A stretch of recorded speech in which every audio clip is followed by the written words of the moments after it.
Donc, je vous salue dans le nom de Jésus. J'aimerais débuter cette prédication par un homme presque inconnu dans la Bible du nom de Jabès. Et cet homme presque inconnu attire pourtant notre attention par une prière unique que nous allons trouver dans 1 Chroniques chapitre 4, le verset 10. Il est écrit: Jabès invoqua le Dieu d'Israël en disant: si tu me bénis et que tu étendes mes limites, si ta main est avec moi et si tu me préserves du malheur, en sorte que je ne sois pas dans la souffrance. Et Dieu accorda ce qu'il avait demandé. Je répète, et Dieu accorda ce qu'il avait demandé. Maintenant, à la lumière de ce verset, vous allez constater que cette prière, elle est très simple. Ce n'est pas une prière simpliste. Cette prière simple, mais profonde, eh bien, cette prière nous enseigne quoi? Parce que dans cette prière, il y a un enseignement. Cette prière nous enseigne comment conjuguer ambition spirituelle et humilité devant Dieu. Et Jabès, lorsqu'il parle avec le Seigneur, eh bien, vous allez voir que c'est une conversation. Il commence par une conversation qui parle d'expansion, de bénédiction et de préservation de la part de Dieu. Et ce simple verset nous montre qu'on peut aspirer, vous avez le droit d'aspirer, on peut aspirer à une vie élargie, on peut aspirer à une vie bénie tout en dépendant de Dieu. Et ce message nous invite à sortir des limites. Dites, je veux sortir des limites. Ah oui, ce message nous invite à sortir des limites imposées par la vie courante et à marcher dans une destinée transformée par le Seigneur. Maintenant, j'aimerais nous poser cette question. Et nous, quelles frontières dans nos vies ont besoin d'être élargies? Quelles frontières dans votre vie ont besoin d'être élargies? Quel domaine nécessite une préservation dans votre vie de la part de Dieu? Et la pensée centrale de ce message s'articule autour du titre de la limitation à l'expansion. De la limitation à l'expansion. Et en examinant la prière de cet homme teinté d'humilité, un homme qui était vraiment aimant, il aimait le Seigneur. Maintenant, on examine cette prière, la prière de Jabès. Eh bien, nous allons voir à travers cette prière 3 points. L'aspiration à l'expansion, l'expansion à la bénédiction, la préservation contre le mal. Je le répète pour les besoins de la cause. Dans ce verset, il y a 3 points essentiels qu'on doit vivre, qu'on doit tirer. L'aspiration à l'expansion, l'expansion à la bénédiction et la préservation contre le mal. Je vais débuter avec le premier point, l'aspiration à l'expansion. Posez vos yeux au verset 10, la première partie du verset 10. Il est écrit: si tu me bénis et que tu étendes mes limites, eh bien, force est de constater que Jabès demande à Dieu d'élargir ses frontières. Et dans le contexte biblique, dans le contexte historique, cela représentait un désir de croissance spirituelle. Cela représentait le désir d'une croissance matérielle. Cela représentait également une croissance territoriale à cette époque. Conséquemment, pour les Israélites, pour les gens de son époque, posséder une terre était le signe de la bénédiction de Dieu. C'était également un signe d'héritage. Et ça demande, vous voyez comment il aspire à de grandes choses. Tu es appelé à aspirer à de grandes choses. Oh, j'ai entendu un amen.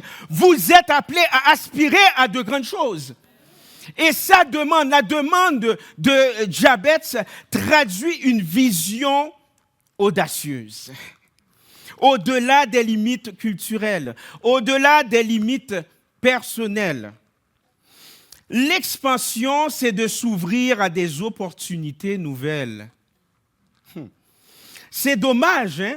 C'est dommage que certains d'entre nous, nous faisons de l'auto-sabotage. Nous faisons de l'auto-sabotage. Certaines fois, ce n'est pas la vie qui vous limite. Certaines fois, ce n'est pas l'ennemi de notre âme qui vous limite. Certaines fois, on s'impose des limites. On s'impose des limites.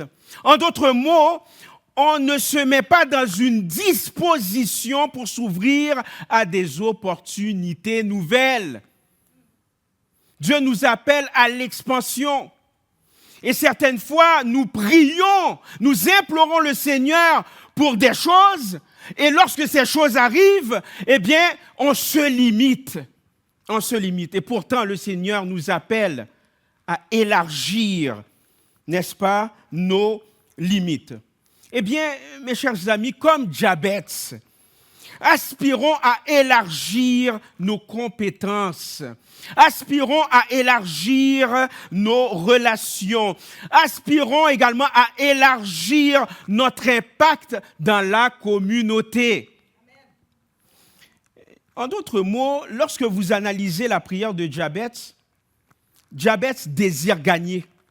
C'est ce qu'il dit essentiellement. Il veut gagner. Je ne sais pas pour vous, mais moi je veux gagner. OK? Je veux gagner. Vous êtes appelés à gagner dans le nom de Jésus. Vous êtes appelés à aspirer à de grandes choses dans le nom de Jésus. Vous êtes appelés à ne pas vous limiter par la vie, à ne pas vous limiter par l'ennemi de votre âme, à ne pas vous limiter par vous-même. Vous êtes appelés à gagner. Jabez, dans sa prière, il désirait gagner. L'expansion, bien entendu, c'est de s'ouvrir à des opportunités nouvelles, mais il n'en demeure pas moins que l'expansion, c'est de croître dans notre foi. L'expansion ne se limite pas uniquement sur l'aspect matériel de la vie. L'expansion inclut une croissance spirituelle. L'expansion inclut également une croissance émotionnelle. Pensez-y, une croissance matérielle sans changement intérieur n'apporte pas le bonheur, n'apporte pas le bien-être. Vous avez entendu à maintes reprises qu'il y a des gens nantis, qu'il y a des gens qui sont riches, mais qui ne sont pas heureux. Le problème, ce n'est pas la richesse. Le problème, c'est comment vous gérez votre âme. Donc, l'expansion ne se limite pas uniquement à l'aspect matériel, mais il est question de croissance spirituelle. Dieu souhaite que nous grandissons dans la foi. Dieu souhaite que nous grandissons dans l'amour. Dieu souhaite que nous grandissons dans la connaissance de lui. C'est la saison où tu dois apprendre plus de Dieu. Cela, bien entendu, lorsque vous apprenez plus de Dieu, cela nécessite un changement intérieur. Ce changement intérieur va dépasser les limites matérielles. Rappelez-vous, Jésus eut à dire, « L'homme ne vit pas de pain seulement, mais de toute parole qui sort de la bouche de Dieu. » Donc, J'aimerais vous dire que cette croissance spirituelle dans la foi, cette croissance spirituelle va nourrir l'âme et va donner un sens profond dans votre vie. Vous allez comprendre ce qui se passe dans votre vie. Les questions existentielles, vous allez avoir ces réponses parce que vous avez grandi en lui. Vous avez grandi en Jésus-Christ. Donc, cette croissance spirituelle va nourrir votre foi et va donner aussi un sens profond dans votre vie. Sachant cela, il faut faire preuve de vision. C'est bien beau, expansion, mais lorsque tu vis l'expansion, eh bien, tu dois aussi avoir une vision. Lorsque je fais mention de vision, c'est-à-dire il faut être audacieux spirituellement parlant. Osez demander à Dieu de vous conduire plus loin. Osez demander à Dieu de vous conduire plus loin. N'ayez pas peur de rêver grand. Et si vous ne faites pas preuve de vision, c'est comme si vous ne croyez pas réellement à la puissance de Dieu. Certaines fois, on ne fait pas preuve de vision. On entend parler d'expansion, mais on ne fait pas preuve de vision. L'expansion, c'est faire preuve de vision. Vous savez pourquoi certains d'entre nous, on ne fait pas preuve de vision? C'est parce qu'on doute de la puissance de Dieu. On doute que Dieu peut élargir nos territoires, peut étendre nos limites. Certaines fois, on ne doute pas de la puissance de Dieu, mais on a peur de la réponse de Dieu. Et on va prier pour de grandes choses, mais ensuite de ça, nous allons reculer parce qu'on a peut-être peur du refus de Dieu. On n'ose pas demander de grandes choses parce qu'on se dit, c'est tellement grand, probablement que j'ai perdu la tête. Je préfère mieux demander des petites choses, me limiter sur des petites affaires. Mais à la lumière des Saintes Écritures, nous servons un grand Dieu. Et Dieu nous demande de lui demander de grandes choses. Et Jabez a osé demander de grandes choses. Osez demander de grandes choses. Osez rêver plus grand. Et ne restez pas uniquement dans le rêve. Ne restez pas uniquement dans le rêve. Maintenant, c'est le temps aussi de marcher dans la vision. Il faut avoir cette vision. Et vous allez voir, lorsque vous osez de grandes choses, je l'ai expérimenté à maintes reprises, certains d'entre vous, vous l'aviez expérimenté pareillement, vous allez voir, Dieu va exaucer. Dieu va exaucer votre prière. Je vous le dis, Dieu va exaucer votre prière. Quand bien même que ça semble négatif, vous allez voir qu'il y a du positif là-dedans. C'est probablement que ce n'est pas le moment où peut-être Dieu veut vous préserver d'un danger. Donc, il ne faut pas voir le nom de Dieu comme étant un refus catégorique. Certaines fois, Dieu veut vous amener plus loin.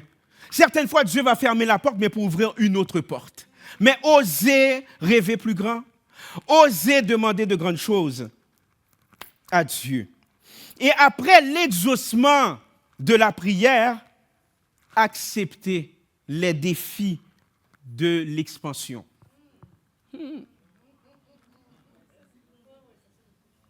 Je vais vous donner quelques exemples. Prenons l'exemple de quelqu'un qui aspire à une promotion. Il n'y a rien de mal à aspirer à une promotion. Pourquoi? Parce que, vous savez, lorsque vous acceptez les défis de l'expansion, vous acceptez les responsabilités qui viennent avec. Vous acceptez les responsabilités qui viennent avec. Donc, prenons l'exemple de quelqu'un qui implore le Seigneur pour avoir une promotion. Mais lorsque cette personne est promue, notamment, on va prendre un poste de gestion, eh bien, cette personne qui a prié le Seigneur pour l'expansion dans son travail, eh bien, cette personne doit assumer, je vais dire un gros mot vulgaire, la responsabilité. C'est devenu un mot vulgaire de notre responsabilité. Hey! On aime les choses faciles. Cette personne doit assumer la responsabilité de diriger une équipe. Prenons l'exemple de quelqu'un qui aspire à un poste de gestion. Il doit, il a son poste, mais il doit aspirer, n'est-ce pas, à ce poste et ensuite accepter les responsabilités qui viennent avec. Cela implique quoi? Eh bien, cela implique de gérer les performances de l'entreprise, de gérer les performances de l'équipe, de motiver les membres de l'équipe et de prendre également des décisions qui vont influencer les résultats de l'entreprise. Mais il y a aussi autre chose, lorsqu'on aspire à de grandes choses, que ce soit dans tous les domaines, et plus particulièrement dans cet exemple. Elle doit aussi accepter l'idée qu'elle ne sera pas toujours aimée. C'est rare que j'entends plusieurs personnes dire « Waouh, le boss là, waouh !» Est-ce que vous comprenez? Donc, certaines fois, il faut accepter l'idée qu'elle ne sera pas toujours aimée parce que certaines fois, la personne qui est dans une position de gestion va émettre des décisions qui ne sont pas nécessairement populaires auprès de ses employés, mais qui font avancer la vision de l'entreprise. Donc, c'est bien beau de prier pour la promotion, mais es-tu prêt à accepter les responsabilités qui viennent avec? C'est ça les défis de la progression. C'est ça les défis de l'expansion. C'est ça les défis de la responsabilité. Je vais prendre un autre exemple.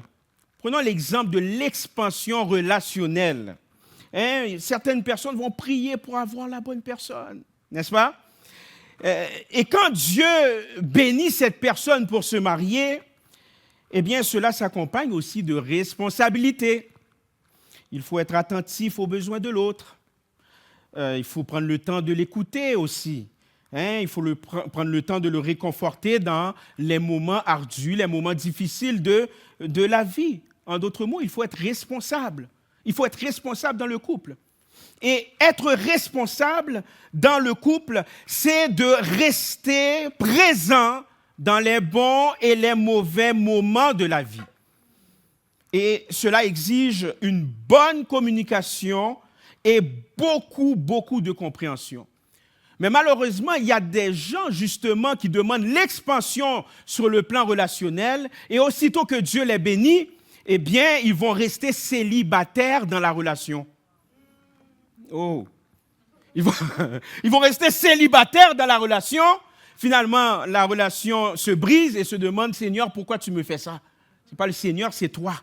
Okay? C'est toi qui es resté avec la mentalité de célibat. Donc, il faut, lorsqu'on prie pour l'expansion, on implore le Seigneur pour l'expansion, ça vient avec des responsabilités. On remarque aussi dans ce passage l'expansion à la bénédiction. Posez vos yeux au verset 10b, c'est la deuxième partie du verset en question. On remarque aussi dans le passage l'expansion à la bénédiction. Jabez va dire, si ta main est avec moi. La main de Dieu symbolise dans les Saintes Écritures sa protection. La main de Dieu symbolise non seulement sa protection, mais aussi sa providence, sa provision. La main de Dieu symbolise également la guidance aussi. Donc, vous voyez comment la prière de Jabez, elle est lourde, elle est profonde, n'est-ce pas? Donc, si ta main est avec moi. En d'autres mots, Jabez savait pertinemment que l'expansion ne peut être durable dans la présence, sans la présence plutôt de Dieu. Donc, lorsque vous réclamez l'expansion au Seigneur, cherchez la faveur divine. C'est ce que Jabez a fait. Si ta main est avec moi, il cherche la faveur divine. Lorsque vous réclamez l'expansion au Seigneur, cherchez la faveur divine. C'est-à-dire comprendre que Dieu bénit. Ah oui, comprendre que Dieu bénit. Comprendre que Dieu vous protège, mais il va protéger aussi l'expansion. Dieu vous protège, mais il protège aussi l'expansion également. De sorte que l'ennemi ne peut pas bousiller votre expansion.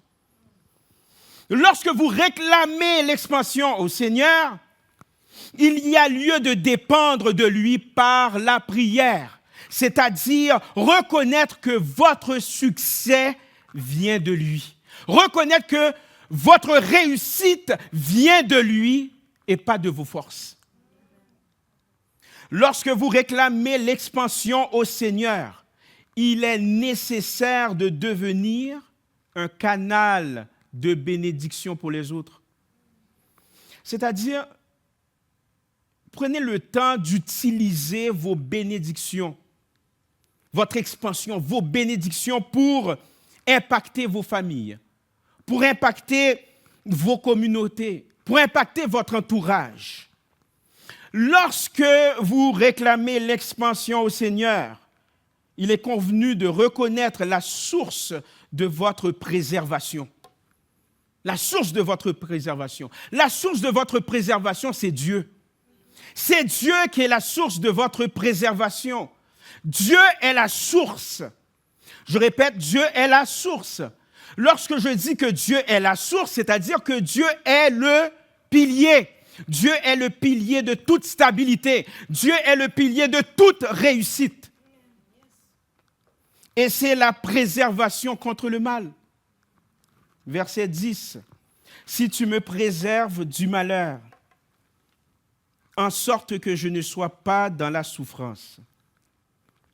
Vous savez, Jabez demande au Seigneur de le protéger du mal. Lorsque Jabez demande au Seigneur de le protéger du mal, Jabez fait montre de maturité spirituelle. Il est en train de démontrer sa maturité spirituelle. Pourquoi? Parce que Jabez comprenait que les défis spirituels, les dangers sont réels. Et c'est la recherche de la sanctification. Rechercher la sanctification lors de l'expansion, c'est de reconnaître la puissance du mal. C'est de reconnaître la puissance du mal. Lorsque vous vivez l'expansion, soyez conscient des tentations. Soyez conscient des pièges dans vos vies. Vous n'avez pas remarqué qu'aussitôt que les gens sont bénis, c'est à ce moment-là qu'ils chutent. C'est à ce moment-là qu'ils oublient le Seigneur. Ne prenez pas le combat spirituel à la légère. Lorsque vous vivez l'expansion, demandez à Dieu de reconnaître la puissance du mal. Demandez à Dieu de vous protéger.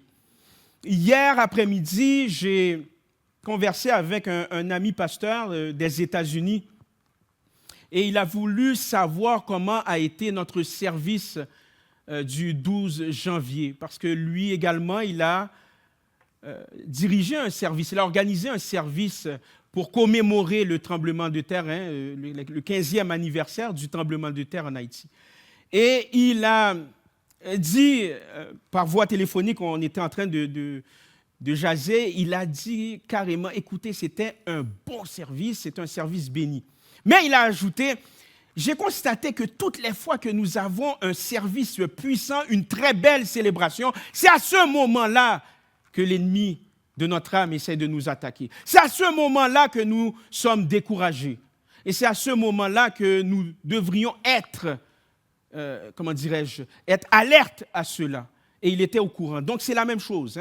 Lorsqu'on vit l'expansion, et Jabez le savait, il a réclamé que Dieu le préserve du mal. Et c'est la recherche de la sanctification. La recherche de la sanctification lors de l'expansion, c'est de rechercher à plaire à Dieu. C'est de rechercher à plaire à Dieu. Qu'est-ce que ça veut dire? C'est-à-dire, c'est d'avoir une vie alignée avec Dieu afin qu'il vous protège du mal et qu'il vous donne une paix durable. Donc, réclamer, rechercher la sanctification, c'est d'avoir une vie qui plaît à Dieu. Rechercher la sanctification, c'est de demander également la force divine. Pourquoi? Parce que vous ne pouvez pas vaincre les défis de la vie sans l'aide du Seigneur, sans l'aide de Dieu. Oubliez ça. Oubliez ça, sans l'aide de Dieu, oubliez ça.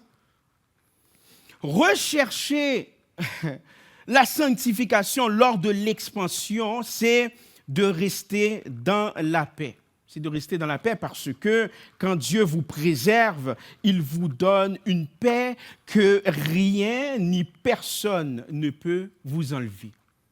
Est-ce que vous aspirez à cette paix, mes amis? Nous devrions aspirer à cette paix. Et pour terminer, la prière de Jabez, j'aimerais vous dire que c'est un modèle pour vivre une vie élargie. Nous sommes appelés à vivre une vie élargie. Nous sommes appelés à voir de grandes choses. Nous servons un Dieu grand qui a fait de très grandes choses. Nous sommes appelés à vivre une vie bénie, une vie protégée. Et je le dis à maintes reprises, la bénédiction veut dire faveur de Dieu. Lorsque tu vis une vie bénie, c'est parce que tu as la faveur de Dieu sur ta vie. Nous sommes appelés à vivre une vie protégée aussi. Et j'aimerais vous dire que Jésus-Christ est l'accomplissement ultime de cette prière. Parce qu'en Jésus, nos vies sont transformées. En Jésus, nos vies sont élargies. Parce que Jésus élargit nos horizons spirituels. Il nous protège du mal. Par conséquent, marchons avec foi. Marchons avec confiance en Dieu pour une vie épanouie. Soyez encouragés. Amen.